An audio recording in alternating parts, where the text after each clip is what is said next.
Hello there, very good afternoon and welcome to Lunchtime News on TV1. For the Newsfirst team, I'm Martin Satyanesan. Starting off with a look at your headlines for this afternoon.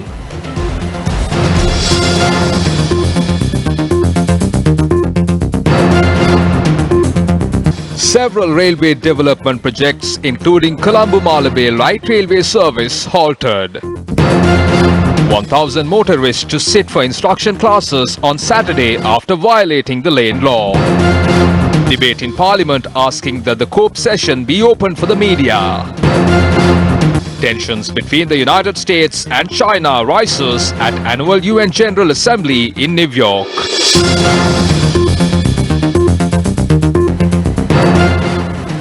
Now those stories in detail.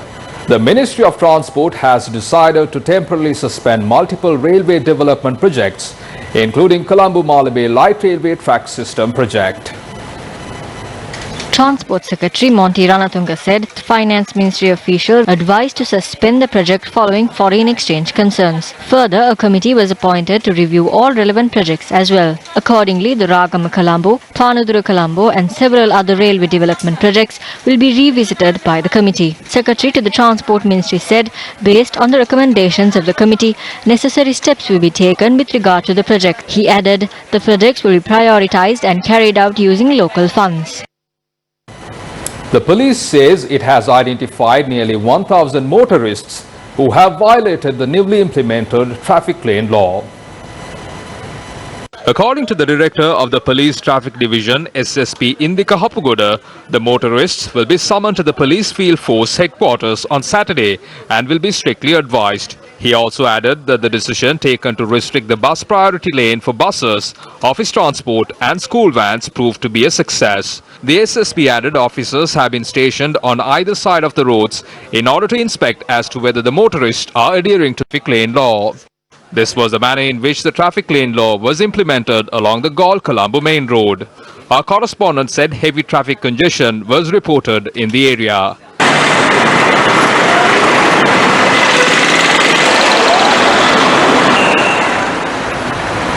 In some tragic news here at home, an aging mother has died following a fire in a house in Hingurana, Ampara. Our correspondent said the fire has erupted at a house in Kammal Place in Hingurana, Ampara. Relatives of the deceased said the fire has erupted after a mosquito coil that was lit at night set a blanket on fire. The deceased was a 90-year-old woman.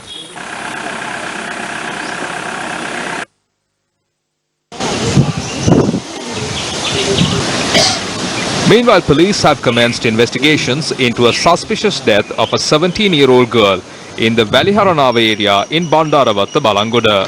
According to the police, the girl had died after she was admitted to the Balangoda hospital last afternoon. Her mother had informed the police that she was hospitalized after she was found unconscious at home. The autopsy is due to be conducted today.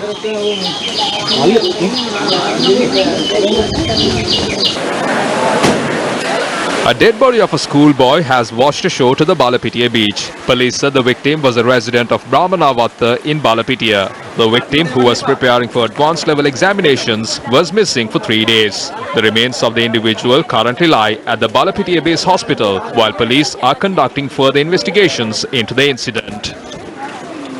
Today marks the 26th day of the Gum at the Door-to-Door program.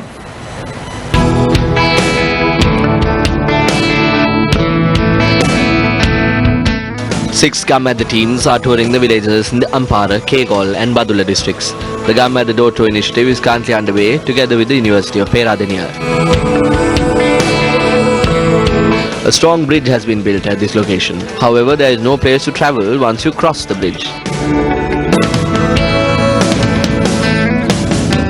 The Hettipola Bridge in Alla was built in 2016. The bridge was constructed at a cost of 13.5 million rupees.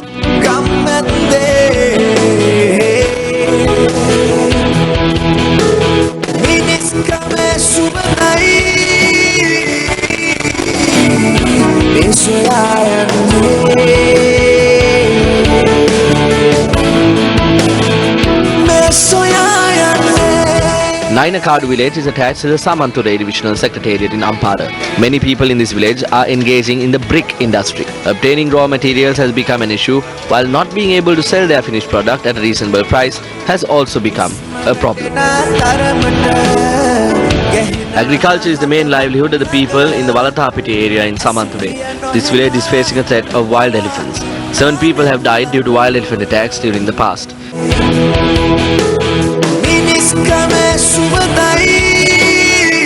The team that went to the Kegol district this morning travelled to the villages in the Bulat-Kahupitia Divisional Secretariat.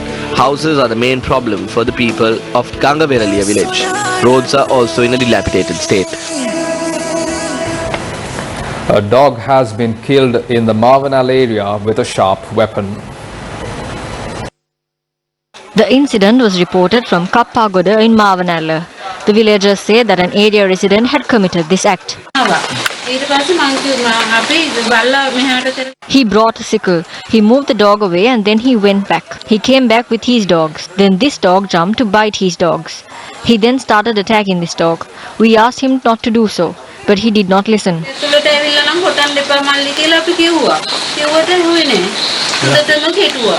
The Mavanala police are investigating into the incident. Former Inspector General of Police Pooji Jayasundara, former Defence Secretary Kapila Vaidyaratna and former President Maithripala Sirisena's private secretary Samira De Silva will testify today at the Presidential Commission of Inquiry probing the April 29 attacks. They have been summoned to give evidence on the chain of events, and they testified before the Presidential Commission yesterday as well. The Presidential Commission of Inquiry probing the 2019 April 21st attacks said 288 people have so far testified at the Commission, while statements have been recorded from 1,421 people. The term of the Presidential Commission of Inquiry probing into the April 21st attacks ends on the 20th of December this year. A look back at your local news. The Parliament convened this morning. Our parliamentary reporters said that MPs of the Samagi Jana Balawegaya SM Marikar commented on not opening the court proceedings to the media. There are 73 MPs from the opposition. There are 82 from the ruling party. Yesterday, the agenda allowed only 2 ruling party MPs to ask questions, and only 3 have been allowed today. Certain MPs in the opposition were given 2 questions. We have presented our questions, Honourable Speaker. කතානායකතුමනි අපි ප්‍රශ්න ඉදිරිපත් කරලා තියෙනවා. නෑ නෑ පොඩ්ඩක් කෑ ගහන්න නැතුව ඉන්නකෝ. ඕම ඉන්න කෑ ගහන්න නැතුව. කතානායකතුමනි දැන් I have presented my questions at the beginning as well, but I have given only one chance to ask a question. මගේ එක ප්‍රශ්නයයි තියෙන්නේ. ඔබතුමා මුලින් ඊට කලින් බාර දෙන්නේ නැති අනිත් කට්ටිය. ඒකයි. නෑ නෑ කතානායකතුමනි එහෙම වෙන්න බෑ. මම 22 වෙනිදා වගේ දුන්නේ. An MP who is elected to Parliament has a right to make inquiries about the areas or the country.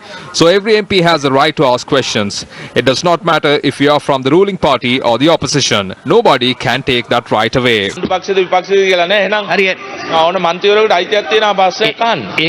According to how the questions have been registered, everybody is given a chance. We agree with the proposal they made citing equal opportunities. We regret to inform you that yesterday you and certain MPs were favouring some people.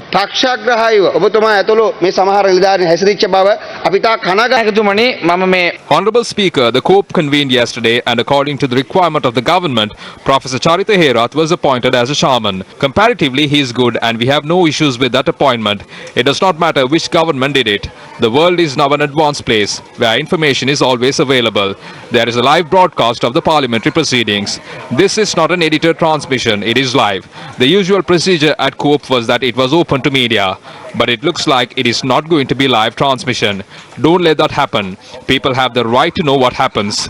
And there is nothing to be scared of because COPE is investigating the misleads of the previous government. So if there have been any Columbusavan elites who robbed the system, the COPE can reveal it. We are not asking for anything new. We want the usual procedure to continue. We saw how during the previous times the COPE proceedings were open to the media and how it was used. They brought in officials and used to fulfill their requirements on their agenda. It is good for us when your malpractices are exposed, but this has to be ethical. rights. හැබැයි සදාචාරයක් තියෙන්න ඕනේ. Honorable Speaker, these are decisions that needs to be made at the party leaders meeting. Do not waste time and money of the people to create a media circus here. Once the decision is made, Speaker, you implement it. Views expressed with regards to the 20th Amendment to the Constitution today at a media briefing convened by the JVP in Colombo. ඊයේ දිනේදී පාර්ලිමේන්තුවට ආණ්ඩුව 20 වෙනි ආණ්ඩුක්‍රම ව්‍යවස්ථා සංශෝධන The government tabled the 20th Amendment to Parliament yesterday. We wish to speak to the people about it, and that is the reason behind this media briefing. The 20th Amendment was gazetted on the 20th of August. There was heavy criticism regarding this, and at the end of the day, the question arose as to who drafted the 20th Amendment. The people who drafted this in the government were afraid to come forward. The last 2 weeks, we were trying to find the person who drafted the 20th. We asked the Justice Minister. He says, it wasn't me. GLP says the same thing. There is this suspicion as to whether the 20th was drafted by the US Embassy. Since this 20th Amendment is attempting to take this country to a tribal rule, and since it is advocating a system that is undemocratic, even those who voted for this government started criticizing it. The criticism was so strong that those who drafted it had to be in hiding. The 20th became an orphan. The president should say that he drafted it. He can say that he saw the support of the US or someone else. Either the Prime Minister should say that he drafted this. Now it has become a fatherless child. The government then took steps to put a committee together. This committee was to present a report. There were 5 cabinet ministers and 4 other ministers in the committee. They said that this would be studied and a report will be presented. The pictures of the report being presented were there as well. A member of that committee, a cabinet minister, said that this amendment that was gazetted on the 20th of August will not be tabled and a different one will be presented. Several others in the government also said that the president agreed that this will not be tabled and a new one will be presented. But this has not happened. The same old thing has been tabled in Parliament. The Prime Minister appointed a committee to study the 20th Amendment that was already presented. You know that a document that is sent to the Cabinet is not approved on the same day. The approval is received at the next Cabinet session. There are such Cabinet papers that are presented and approved on the same day, but they are very rare because it takes time for the Cabinet to study the document. This is not the case when it came to the 20th Amendment. It was submitted and approved on the same day. But after that, the Prime Minister appointed a Cabinet subcommittee. A question arises, what is there to be studied once it receives the approval of the Cabinet? You can see that this is a mess. There is a desperate hunger for power. For that, they are destroying all traditions and norms. The Prime Minister seems to be petrified. When he and the Cabinet approves this and then appoints a subcommittee, this looks like a joke. සියලු සම්ප්‍රදායන් ක්‍රමවේදයන් දෝෂර කරගෙන යනවා. නමුත් දැන් ආණ්ඩුවේම අගමැතිම දැන් හීනෙන් බය වෙලා වගේ තමයි දැන් කටයුතු කරන්න අපිට හිතෙන්නේ. නැත්තම් ඔහුම අනුමත කරලා ඔහු ඇතුළේ කැබිනට් මණ්ඩලය අනුමත කරලා ඊට පස්සේ ඒකෙන්ම කැබිනට් මණ්ඩල අනුකම්පාවපත් කරනකොට ඒක තියෙනවා විහිළුවක්. ඒක විකාරයක්. Questions were raised in Parliament today regarding the reduction of the security of members of Parliament. Recently, there were media reports of an incident where criminals inside prison cells who were involved in drug trafficking threatening the President and the Secretary of Defence. Under such circumstances, the security of the MPs who are fighting against this drug mafia has been reduced. If the drug lords are threatening the President, if they can threaten the Secretary of Defence, who are we to them? This affects everyone in this House. The lives of all 225 members are at risk. බරපතල තර්ජනයක්. බොහොම ස්තුතියි. බොහොම ස්තුතියි. අරු කතානායකතුමනි Police officers are there to do their duty, but today 38,000 out of the 85,000 force are deployed to give security to MPs and other VIPs. MPs are asking police security because they don't trust the public. They can't go to meet the public without security. If you trust your people, why do MPs need policemen? Do you want them to carry your files? We don't want to give police officers to carry your files and bags. We will not give police officers, but we will ensure your security. Not only the MPs, we will ensure the security of everyone in the country. මන්ත්‍රීවරුන්ට පවණක් නෙවෙයි මුළු රටේ සමස්ත ජනතාවට. Bring to a close this edition of Lunchtime News on TV1. For details of the stories and much more, simply log on to our website www.newsfirst.lk. I'm Martin Satyanesu for the Newsfirst team. Take care.